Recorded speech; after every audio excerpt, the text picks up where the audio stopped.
It's kind of a love-hate relationship most people have with it. That's Dr. Harley Nauman with the University of Missouri. And if you're in the Fescue belt, well, you know exactly what he's talking about. But what if the issue isn't Kentucky 31 fescue itself? What if it's how we're managing it? So today we're going to talk about some management tools you can use to make the most out of what some hate and others just tolerate. And if you're outside the fescue belt, well, don't tune out, because at the root of this conversation is a principle that I will guarantee applies to every cow outfit in the world. Then we're going to turn and talk about what the latest data is telling us about preconditioning and where it's adding real value in today's market. That's on this episode of the Working Ranch Radio Show.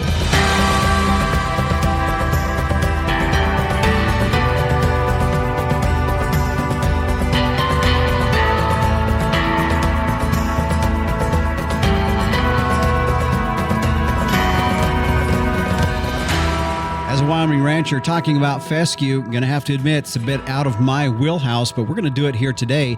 And what I'd really like more than anything is that the root of this all, in terms of having to deal with fescue, is a principle that's applicable to all of us. Hi, everyone. Justin Mills here, and I am your host of the Working Ranch Radio Show. Thanks for joining us here on today's program. We're going to jump into that in just a moment. But if you did not catch last week's show, boy, I tell you, it was a great show. Does Grazing Under Pivots Pencil with Race King from the Matador Ranch joining us on last week's show. If you missed it, you can go to our podcast site at workingranchradio.com. You can download it there, or if you have your own preferred podcast provider, take a listen there as well. And also leave us a ratings or a review, as that is surely well appreciated. Coming up later in the show, meteorologist Don Day will be in with a look at that long-range weather as we're getting ever so close to switching over into that El Nino phase. What does that mean? He'll be talking about that. And of course, we'll also be talking about the economics and whether it pays to precondition those calves. That's on today's show. Well, let's get into our main focus here today. Joining us on the program is Dr. Harley Nauman. He is the State Extension Specialist in Forage and Grazing Management for the University of Missouri. And Dr. Nauman, good to have you here today on the Working Ranch Radio Show. Yep, thanks for having me. Well, as we talk on our discussion here today about fescue and how to get the best use out of it, I think for a lot of us, there's a pretty good chunk of the country that run in the fescue belt area or deal with that. But I know there's another part of the area, and I'm in that area. I don't have to deal with this. We might have some other toxicity on plants with that, we have poisonous plants and those kinds of things. But I think to kind of get started, for listeners outside of the region, just how big of a role does fescue play in our cow-calf world that we have here in the United States? I'd say it plays a pretty big role all across the fescue belt. I mean, that's the majority of the forage base is made up of tall fescue. So I rarely walk into a pasture around here that is a monoculture of tall fescue, but it's almost always the dominant grass species in a cool season perennial grass pasture. I want to also set the stage here, because a lot of times we hear from folks that are in that part of the area, the fescue war. And it was Kentucky 31 is the actual, plant that was developed out of the University of Kentucky, I believe. Am I right on that? And so back us up to that, when that developed. And of course, we've got producers in the fescue belt that some of them are maybe okay with it. Some of them are like, no, this is the worst thing that ever happened. So explain that whole fescue war terminology that we hear. Yeah. So, I would say it's interesting. Yeah, it was identified back in the 30s. It was identified as a forage that was demonstrating some resilience in, some variety test plots. And because of its resilience under things like drought, it was released as a cultivar, as a variety. And now it's what makes up the majority of what we see out there is the Kentucky 31, which is that indified infected tall fescue that produces some toxic alkaloids. And in my extension role, working with producers around the state of Missouri anyway, that it's kind of a love-hate relationship most people have with it. And then, as you mentioned, you run into some folks that absolutely hate it and don't have any nice things to say about it. And then you've got others that you mentioned are okay with it and have largely learned how to manage around any of the issues that we might observe with tall fescue grazing. So There's a lot of different perspectives out there, and we work with all of the folks that have the the different perspectives. I want to look at the animal part of it real quick here, just so, again, for putting us all on the same page, because we do want to get into how do we absolutely utilize this, because it's here. And it is, as you said, it is a plant that is very persistent. So for you guys in your part of the country that deal with that toxicity element, how is that manifested in the animal? Well, what are you guys seeing, and how is it exhibited in the animal?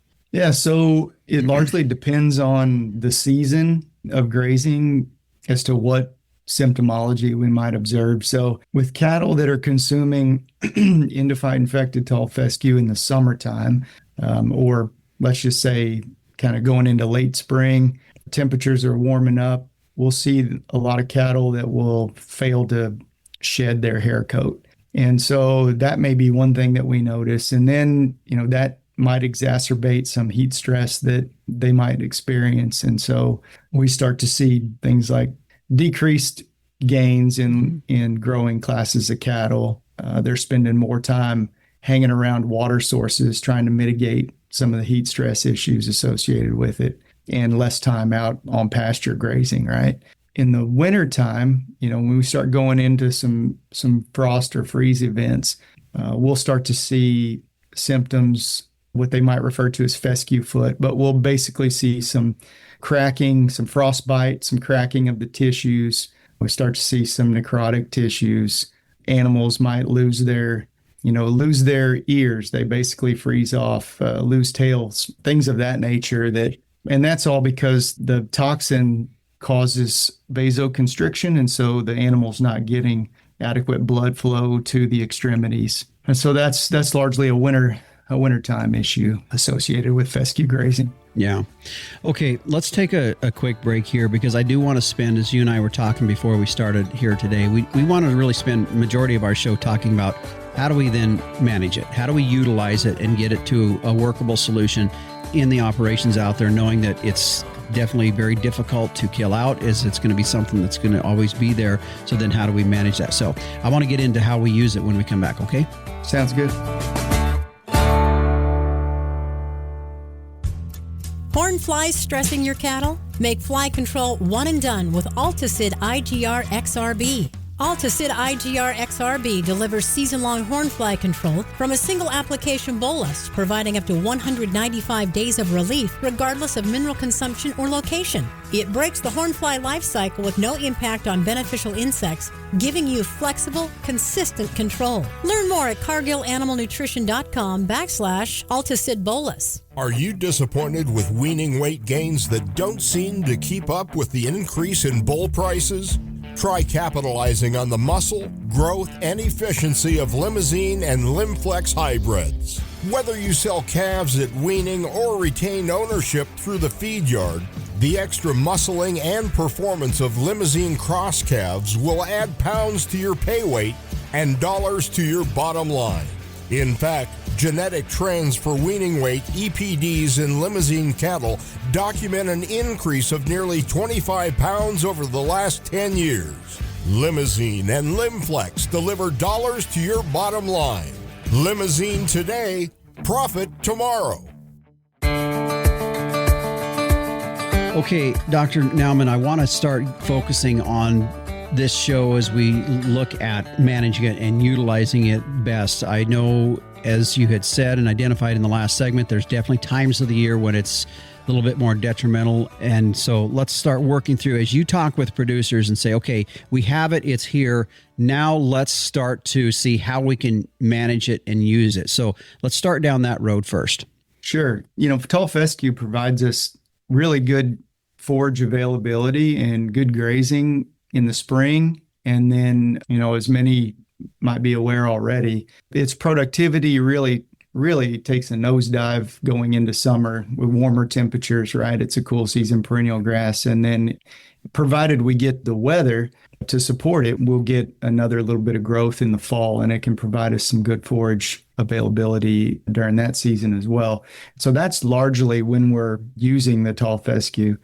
Now, to use it in a way that we can avoid the toxicity issues, I think really what it comes down to is just sound grazing management and, of course, a knowledge about where the toxicity resides in the plant. I mean, I think that's a big part of this. And so some research that was conducted here at the university, say 5, 6 years ago, informed us that the toxin in the spring and in the fall largely resides down in the bottom 2 inches of the plant. Okay, so that's a really important key characteristic to understand. That's in the vegetative plant. Once the plant goes reproductive and puts up its flower and seed head, then we see that the toxicity resides more largely or more concentrated in the seed head itself. And so knowing those two things is critical. And so then what we do is we want to say, come in here and we want to manage our grazing to avoid the bottom 2 inches of the plant. Right. And so first and foremost, that means don't overgraze. Right. So if we've got a 10-inch tall fescue plant out there, we want to just basically graze that canopy in a way that we don't get into where the toxin is concentrated. The other trick to all of that is we want to graze hard enough that we can keep those plants vegetative so that their regrowth is vegetative.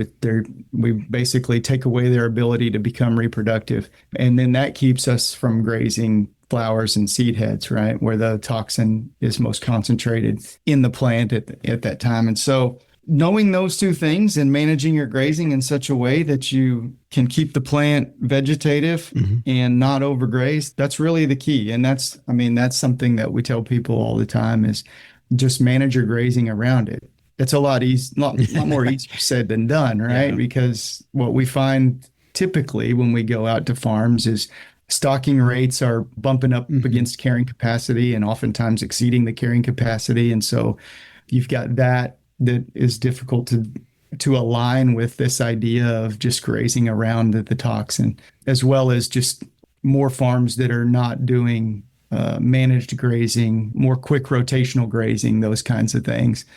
It can be a difficult conversation to have as simple as at least as simple as I think the solution is. Yeah.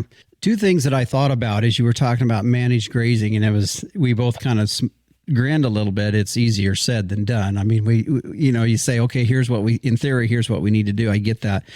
The strength that I'm hearing in this, and as I've done my research on it, is the plant is extremely valuable in the wintertime, essentially, right? I mean, that's when it's of its most valuable and usefulness, especially for like a maintenance diet on a cow. And so from a producer standpoint, we really need to be looking at those pastures then that have a high level of fescue in terms of other grasses on there, utilizing that as a winter stockpile and, not trying to focus so much on summer graze with it, but more as a winter graze and hopefully avoid having to buy hay and kind of keep your input costs down. And it's really is probably from a traditional standpoint, and I think we would deal with this in any part of the country, is really managing your grazing operations so that you have a winter stockpile and utilizing that. Yeah, I think it's a great point you bring up. I mean, that's one of the greatest values of tall fescue, in my opinion, is its ability to stockpile and serve as some source of deferred grazing through the winter.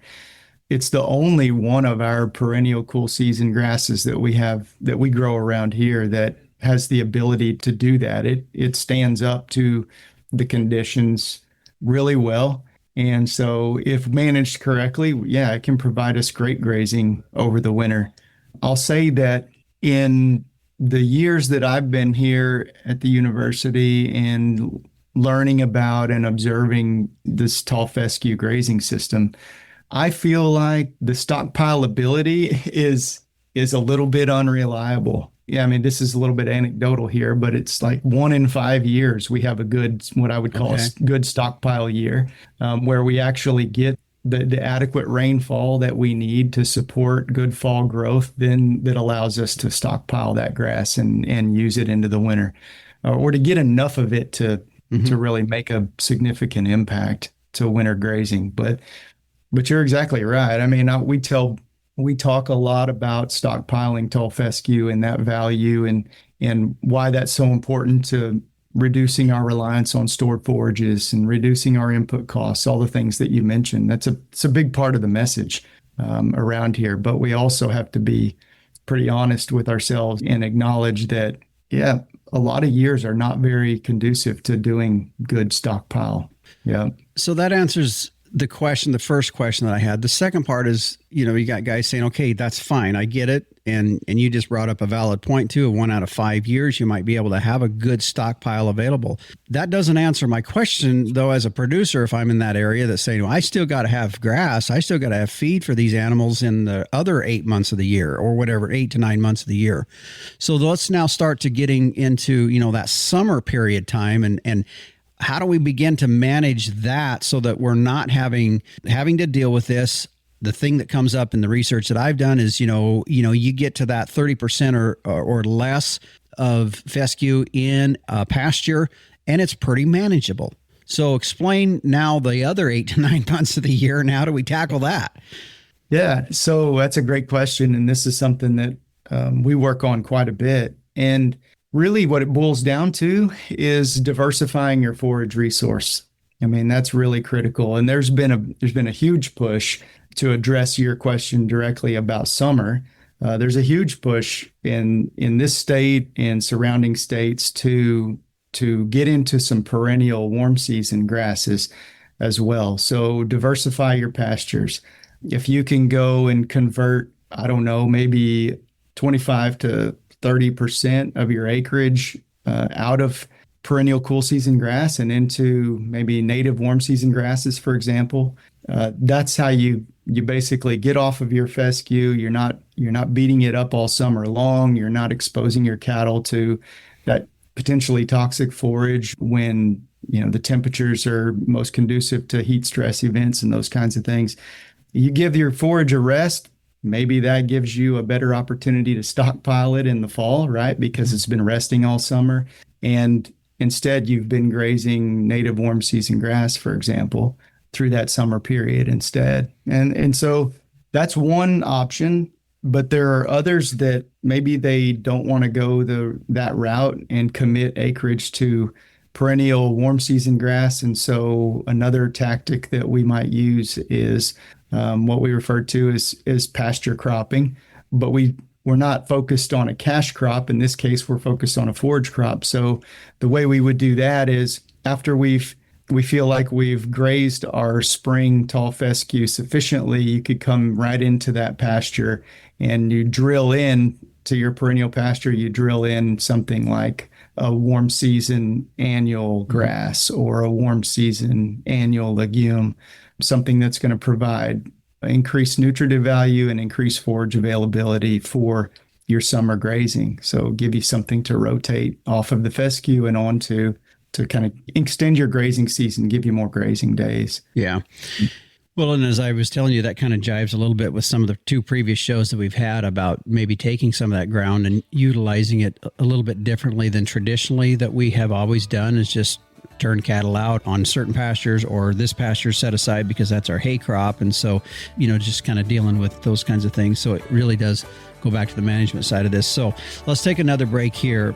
And when we come back, I want to continue to talk a little bit more about the steps, the practical things then that we can move forward into this and really just try to nail down this question of year-round grazing on fescue. Of course, there's a little misnomer there. It's not like it's 100%. A cow's diet is not 100% of fescue, but just knowing that you're dealing with that in your pastures. That's really kind of what we're getting to and answering that question here today. So let's continue on when we come back, all right?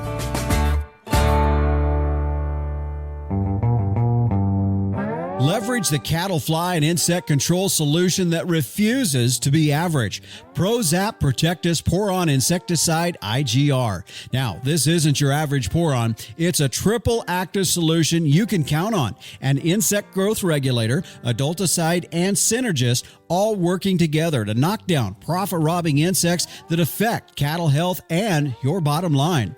Ready to use as a pour-on for season-long control of lice, which means less time in the chute and more time getting things done. For fewer treatments and less handling that pays in dividends, choose Protectus. Talk to your Neogen rep or order through your distributor today. Visit prozap.com for more information. Capitalize on crossbreeding with Gelbvieh and Balancer bulls. Raise replacement females with added fertility, increased longevity, and greater productivity. Gelbvieh and Balancer influenced females wean more pounds of calf per cow exposed. In the feed yard, Balancer influenced cattle offer increased performance, improved feed efficiency, and have excellent carcass merit. Balancers add the pounds, make the grade, and deliver the value. This year, make your crossbreeding count with Gelbvieh and Balancer genetics. All right, Dr. Nauman, as we go into this last segment here, talking about how do we get to this point of utilizing and year-round type grazing. And it was interesting because at the break we were talking about this because this next point that we're going to hit on was something that was rambling around in the back of my head, and it had to deal with stocking rates. And I don't think that this is just a fescue belt area problem in terms of stocking rates. I think it's an industry as across the board. We're not able to utilize winter graze much because we technically, probably for a lot of operations, are overstocked. But in relating to our conversation here today, if you're going to get around and be able to graze throughout these winter months, one of the first things you said is you got to be stocked correctly. Right. Being stocked correctly is not a fixed, that's not a fixed number, right? Mm-hmm. If we're talking about getting towards year-round grazing, if we're overstocked and we're overgrazing our forage resource all year long or all grazing season or growing season long, we're never going to get to a point where we can adequately stockpile grass and extend our grazing days into that deferred grazing period over winter and reducing our reliance on stored forages. We just can't do it. Most people will ask me a question out there. Oftentimes I get asked a question, so what's the appropriate stocking rate? And I think that's the wrong question. Okay. It's what is your carrying capacity for this particular pasture or your whole farm, whatever the grazing unit may be. And then we go into a discussion about where do we need to be relative to carrying capacity? And oftentimes, the right answer is probably it depends, right? Yeah. On all of the other things, all the goals, objectives. What are your grazing units to begin with? Are you cows? Are you stockers? Do you have the ability to do flexible grazing units? But that's the first thing, right? Mm-hmm. Let's not be overstocked, and then we can start to have a conversation about, okay, how are we going to graze year round? And I've got some producers I work with that their stocking rate is based on their winter carrying capacity. Okay. And if you stock to your winter carrying capacity, then typically you have excess grass, right, going into the winter. That's their goal, so that they can graze that all winter long. Mm-hmm. Yeah, so that's a big factor. Yeah. When we talk about that subject of stocking rate, the other thing that comes to mind is, let's throw the rate out. What about the type of stock? Might make a difference too in some of that, and managing, aligning the animal nutrients, what they're going to need, that type of animal is going to need based upon what is available in those pastures. Sure. So that's another big point here. So aligning the animal's nutrient requirements or nutrient demand with forage availability, forage nutritive value, that's a big part of this. And so if we look at trying to accomplish that in the name of, or in an effort to get to year-round grazing, what we're really trying to do is line up a cow's, if we're in a cow-calf operation, we're going to line up a cow's lower nutrient demands with winter grazing, so that if we've got let's just say a bunch of trash out there, she can do just fine on that over winter because her nutrient requirements aren't very high. On the flip side of that, if we're in a system that aligns peak nutrient requirements with, that late fall winter period, then, we're probably not going to do ourselves any favors in terms of being able to do year-round grazing, because that animal's nutrient requirements are going to be much greater than what is probably going to be on offer out there in the pasture at that time of year.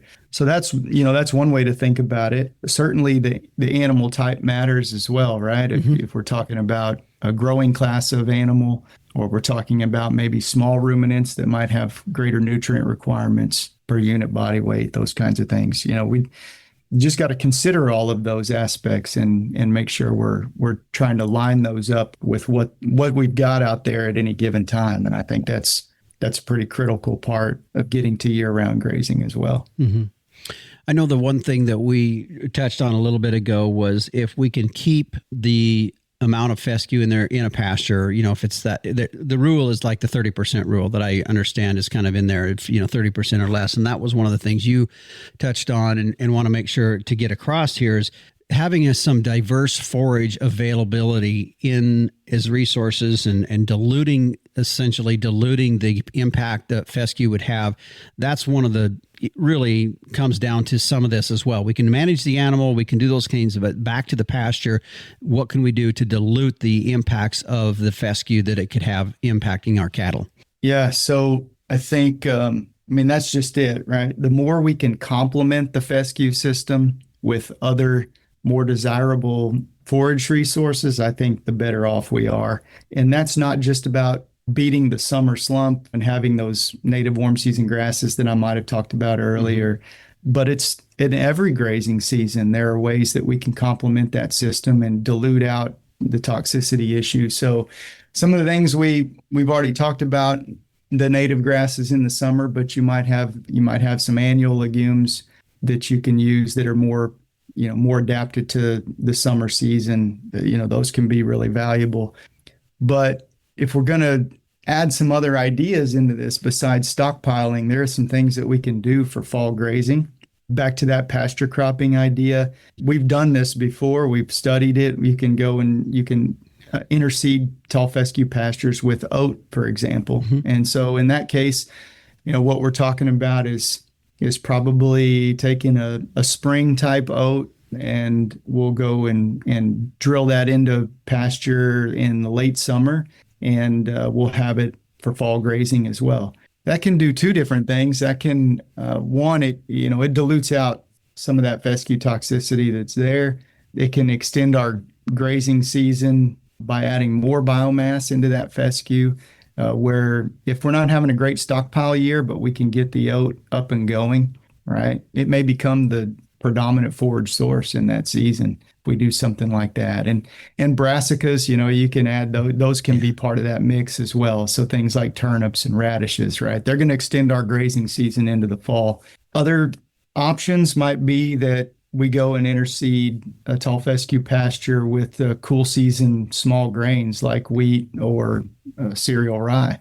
And that's not going to do much for you over winter. It may do a little bit. You may get a grazing out of it, but where it really shines is if you are in a system where you're having to feed hay, maybe it gets you off of feeding hay earlier because it's going to green up and take off and grow and give you some decent forage before the fescue is going to green up and come on. And it's going to give you a lot more. So you can complement in Missouri especially, you complement your grazing system by having some small grains growing out there where you can start grazing maybe as early as late February, graze that through March to April. So lots of options out there that you can use. You talked about that if folks were maybe doing more of a mob style or intensive type grazing, could they get by with broadcast seeding any of this and have effective results and get that plant bedded in there and to seed out like it should or to start? Sure. So that's actually the question. It's almost the first question we get every time we talk about this idea of doing this pasture cropping is, can you broadcast it? Right? Because there are a lot of grazers out there that maybe don't even have a tractor, right? Or don't have access to a seed drill or anything like that. And the answer is most of the time, yes. You can broadcast it and it'll work just fine. We always recommend doing something to improve the seed soil contact, because we know that's critical to getting something like this to work. And so, if you're going to broadcast, drag with a harrow or hoof it in with livestock, as a lot of people will say, some kind of a disturbance that's going to get us seed soil contact is pretty important, I think. And also, if you're going to broadcast, if you can take advantage of a weather event, right, and get it out there just ahead of a pretty confident rainfall, I highly suggest doing that. Yeah. As we kind of wrap up this conversation, I can't help but think that it's practices and it's management tools that are applicable to no matter where you're at in the country. And it gets back to, like you said, stocking correctly, matching up the animal requirements to the animal nutrients that are available, and then working with the plant that's out there. And I see a lot of folks I'm careful here because I don't want to necessarily offend anybody, but I also want to call it out what it really is if it takes you to subsidize that animal, it's more of a hobby ranch, hobby farm, than if you're really focused on, okay, how do I be profitable? Because we can run our operation like we have been, or maybe very, very traditionally have a lot of inputs in those cattle. And of course, calf prices right now can allow us to sort of be poor managers and still make money. And so I get back to this and I say, if we're really truly down to the mindset of, okay, how do we be profitable and not just, granted, we got 30, 40 head of cows out there. It's kind of an off deal. I got another job. I don't necessarily need to make a big profit on them. But at the same time, the practices and the things that you talked about here today really gets back to, if you want to make profit on your cattle, these are some of the things you're going to have to do. Yeah, I think if I could just sum it up and say, this is what we've got to do. I mean, number one, it's you got to have a plan. You got to make a plan. You got to have a plan way ahead of time, right? So you got to be thinking about all of these things. If you're thinking about the practices I've talked about today, or, just this, what we would consider good management, thinking about all of these moving parts ahead of time, and then having some contingencies for when the plan doesn't go just as you hoped it would. I think that's really important. Thinking about the tools that you need to use. And I talked about a handful of tools today, but I think using the ones that best suit you, right? Mm-hmm. There is no one size fits all, and recognizing that is also a pretty important aspect. But if there was, one thing that we got to do is in all of this, I think, is coming back to that appropriate stocking. I mean, I could harp on that a lot. And I think that's the number one problem we run into, right? Is, we're just overstocked most of the time. So that would be the main point for me, right? Stock appropriately, make a plan, get in there, expand your toolbox, right? Use the tools that can work best for your particular situation. Yeah, makes sense. All right. One final question here, and this is something I've been asking some of our guests. It's totally out of the subject that we were talking about, but what book are you reading, or what do you listen to kind of help you from a leadership standpoint or business management standpoint that has been effective for something that's been an input in your life? Oh gosh, I'm not on any one particular book. I read a lot of different things, and I kind of pick and choose different aspects of different books. And that's kind of I struggle with this. I almost never finish something. I go in and I find a chapter that I'm interested in, right? And I read on that. And I always like to listen to podcasts. And I'm not listening to one in particular, but I was just talking to a producer that I work with, and we were sharing ideas about some different podcasts that we're both listening to. And this is one of the more progressive producers in the state that I work with. The most recent one I listened to was Return to the Savannah, How Grazing Restores the Land. And it was interesting for sure. Art of the Range. Mm-hmm. Yeah, that's another one. I mean, just anything that kind of brings in maybe some different, unique perspectives that are maybe a little bit outside of the research realm that I'm kind of in all the time. But yeah, there's not any one book or podcast in particular. I'm kind of all over the place with that stuff.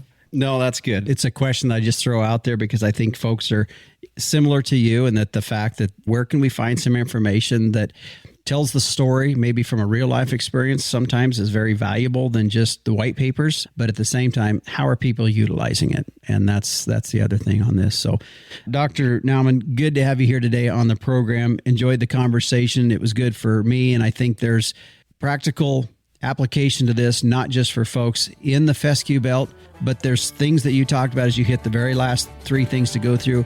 I think if we're really deep looking at each of our operations, no matter where we're at geographically, are very applicable. So thank you for being here today on the program. Yep. Thank you for having me. Imagine keeping your cattle exactly where you want them, while being able to tap into insights powered by a collar and an app. No Fence is the world's first virtual fencing system for grazing livestock. From the palm of your hand and delivered with GPS technology, you can set and move pasture boundaries, gain insight into grazing patterns, receive reduced animal activity alerts, and more. No wires, no posts, just empowered grazing that supports healthier land and your herd goals. 10,000 plus producers globally already trust No Fence. Explore the possibilities at nofence.com. And joining us now is Chris Thompson, who is a technical services veterinarian for Merck Animal Health. Chris, good to have you back here on the Working Ranch Radio Show. Thanks for having me. So as we find ourselves right now, I know it's maybe a ways out before we start looking at physically doing preconditioning. However, when we start to think about that, it's never too early to begin to formulate why we're doing this, what's the purpose of it, what are we going to get out of it? As ranchers, we always need to be looking at why are we doing something, not just doing it because it's the cool thing to do, but we have to have a reason for doing that. And when we look at preconditioning, it's one of those things, and it's been a conversation you and I have had in the past.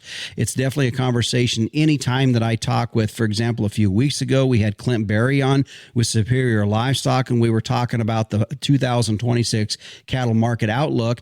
And when I visit with him in the middle of the year, we talk about how are these sales progressing? How are they doing? And it's been interesting to note that from that data and something that you guys have pulled together as well, there is some data out there talking about the value that we're seeing in these cattle that do go through a preconditioning program.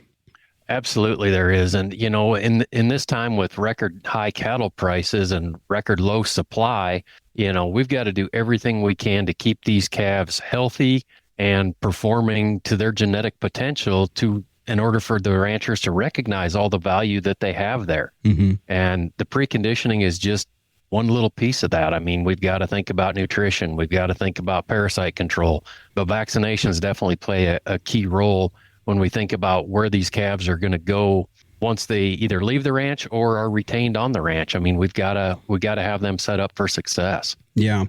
As a rancher myself, I'm very aware that we can, if we're not careful, we can nickel and dime away a lot of our profit in our industry. We don't want to do that. But when you look at what you're putting in from a cost perspective to what it could potentially come out, I mean, we're talking point several zeros cost into the profit that you're going to come out of that. And I think that's revealed as you guys look at some of the data that you pulled from Superior. Absolutely, it is.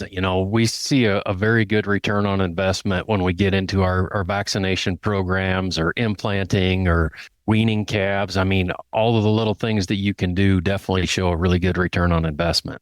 So with the data that you've gotten recently, I know some of this is updated. I think the last time we talked, there was data from 2024. Now we've got more current data from this past year. What are you finding?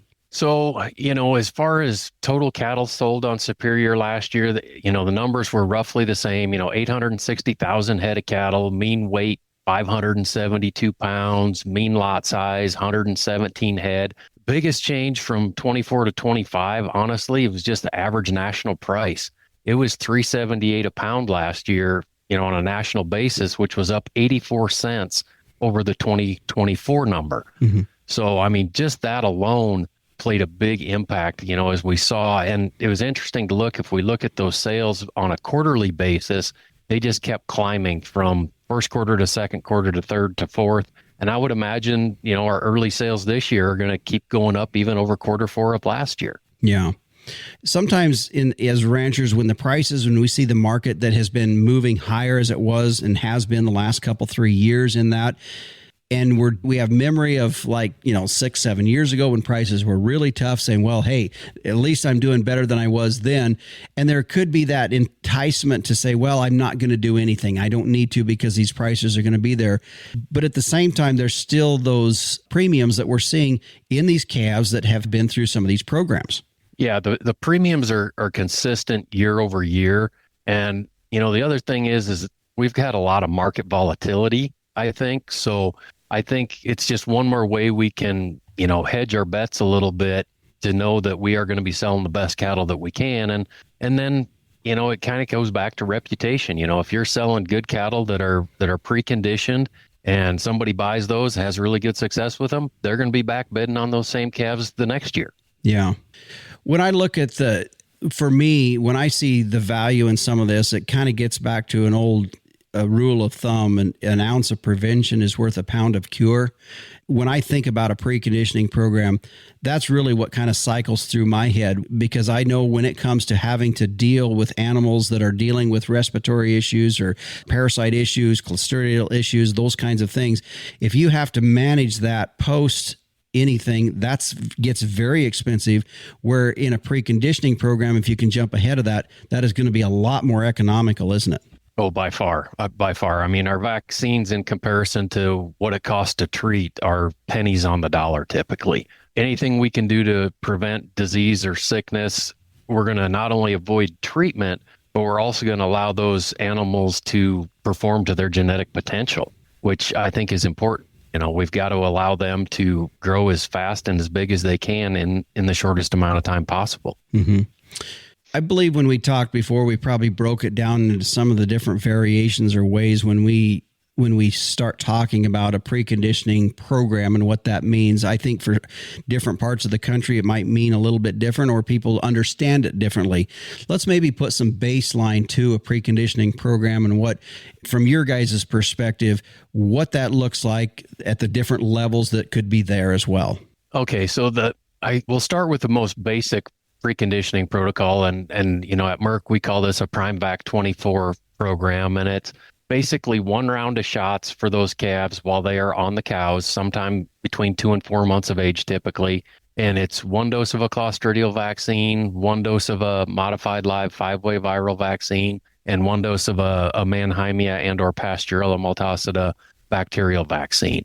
You know, we're always going to encourage people to, you know, make sure the calves are dewormed, you know, look at implanting if we're not in a program that prevents that, because we know that pays really well. But that's kind of the basic protocol. You know, in our part of the world, that's going to be kind of branding time only shots is basically what that one is.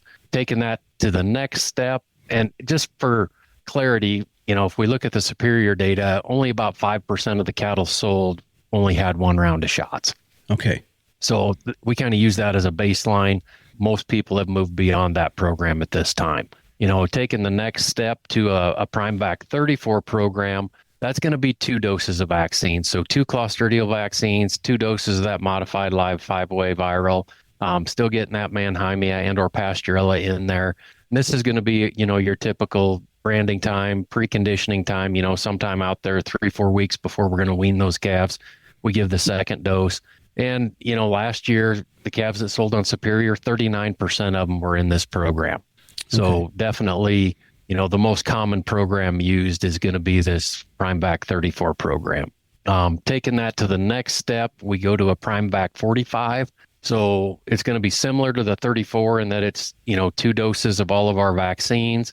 These calves got to be home raised, and we add a weaning component here. So these calves have to be weaned at home for a minimum of 45 days prior to delivery. So, you know, to me, we get up into these weaned programs. We're doing the best thing we can for these cattle because we know that if they've been weaned at least 45 days, they're going to do way better at their next destination.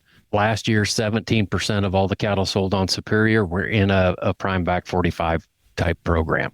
Jumping up to the next one, we're looking at a PrimeVac 60. So very similar to the 45. The only difference is these calves are weaned for a minimum of 60 days prior to delivery. And last year we had 15% enrolled in this category. So with those 2 categories together, weaned 45 or 60 days, we were up to 32% of all the calves sold on Superior, which I think is great to see.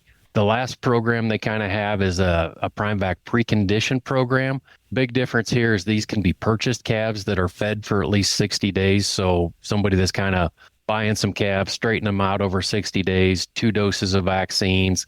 Don't see near as many calves in this program. It was only 6% last year, but that's kind of a rundown on the different programs that are out there.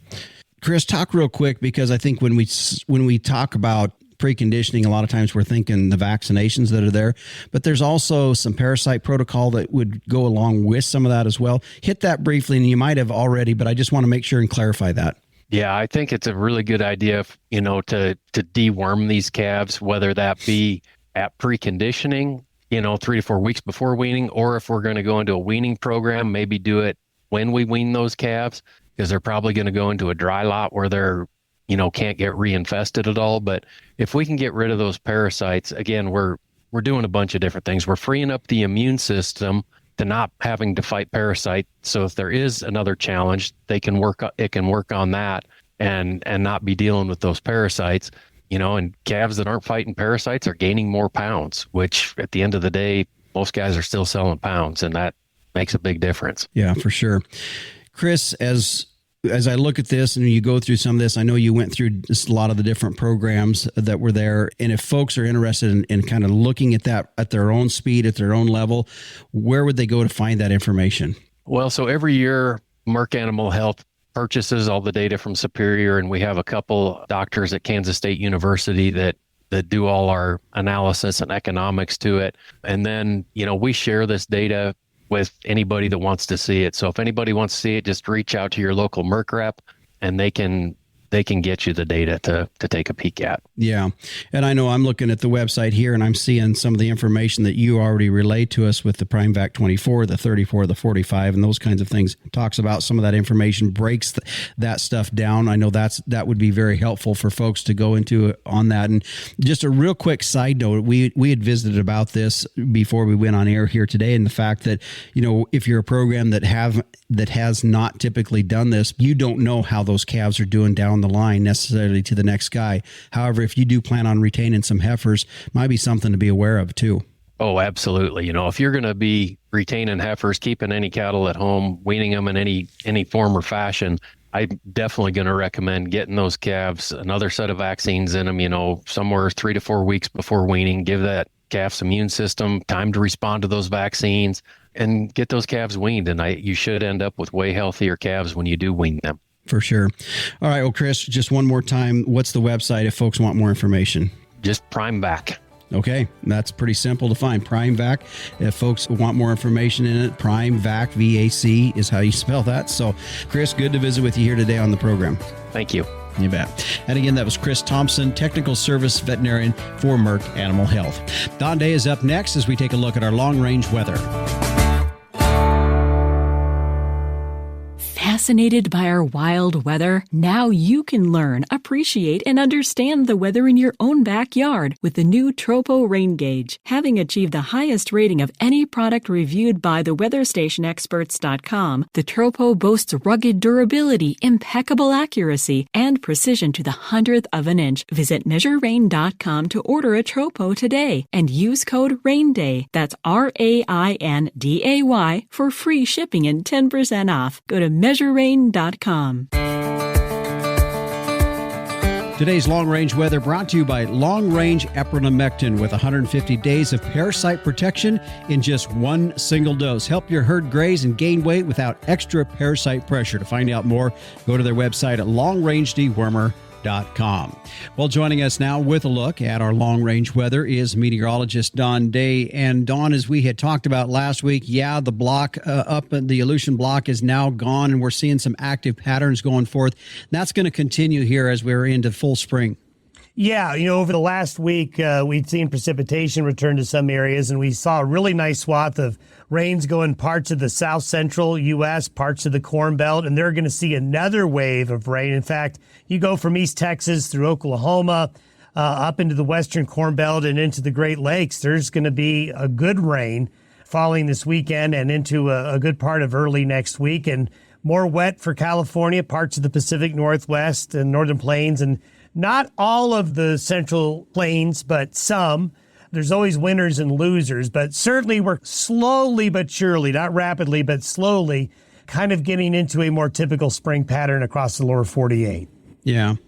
We talked about it briefly last week as we were getting an update from you as far as where we're at with looking at from this neutral phase and El Nino and all of that kind of conversation. I want you to hit a little bit on the Southern Oscillation Index because that is starting to drop and showing some indication that we could not be far off, as you had said last week, from moving out of the neutral phase. That's right. So the Southern Oscillation Index is basically, it's just a measurement of air pressure between Darwin, Australia, and a place where a lot of people like to go, Tahiti. And we watch the air pressure throughout the course of a season because it's very sensitive to what the sea surface temperatures are near the equator. And when we see the wind patterns change as the pressure changes, that Southern Oscillation Index will go from a positive phase, which is La Nina, to a negative phase, which is the beginnings of an El Nino. And we have seen a steep drop in the last 2 weeks of the index, getting darn close to zero, which means as soon as we get below that zero mark with the Southern Oscillation Index, that's the signal. That's the sign that this now very well advertised El Nino coming on is going to start developing out there in the Pacific. Okay. So one of the other things that you talked about as well was the fact that when you look back and you start to look at, okay, the patterns that we're seeing develop this year, how does it correlate to previous years? One of those analog years that you have marked out was 2015. And since we started here, I pulled up my data from 2015, and we're kind of in track. I've seen a pretty dry January, February, March, April, and then May and June kind of picks up a little bit. But what else are you looking at to really prove that or show you that it's really resembling that year? Okay, first of all, the fall and winter of 2015, so the fall of 14 into the winter of 15 was a La Nina, which is what we've experienced. And it is about the same magnitude, a weak to moderately strong one. In 2015, we saw a big drop in the Southern Oscillation Index and the development of an El Nino got started in late spring. And if you look at the sea surface temperature anomalies, they're remarkably similar. If you were to map out what the temperatures look like across the subtropical Pacific. So we have two things that are very similar. A phase change from La Nina to El Nino at about the same time. And we're looking at a sea surface temperature pattern that looks about the same. And what we saw in 2015 is reflected on what you reported, which is that a lot of the central and western United States, which was quite dry for a period, saw a real uptick in precipitation, especially in the months of May, June, and July. And that got into parts of the western Corn Belt, part of the Midwest got more wet as well. Now the negatives are the dry conditions that we have in the southeastern United States is a concern. And you also tend to see dryness develop in the Pacific Northwest. But 2015 is what we would call a strong analog.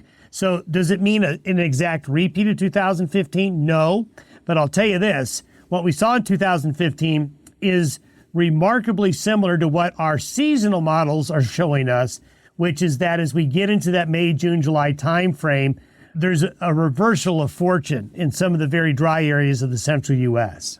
All right. Well, that's always good to look at. And I think some folks can go back if they have their records. Now, what scares me, Don, is when I look at 15, we were above average in rainfall for the year. We're a 15-inch precip area, my particular area. Next year, though, the following year was extremely dry. Right, exactly. Feast or famine. Yeah. Yeah. All right. Well, I appreciate the update. Hope that helps everyone as we look ahead into our weather, and we'll talk to you next week. See you then. And again, that was meteorologist Don Day with a look at our long-range weather. You can tune in to his daily video podcast. You can find the link by going to his website at dayweather.com.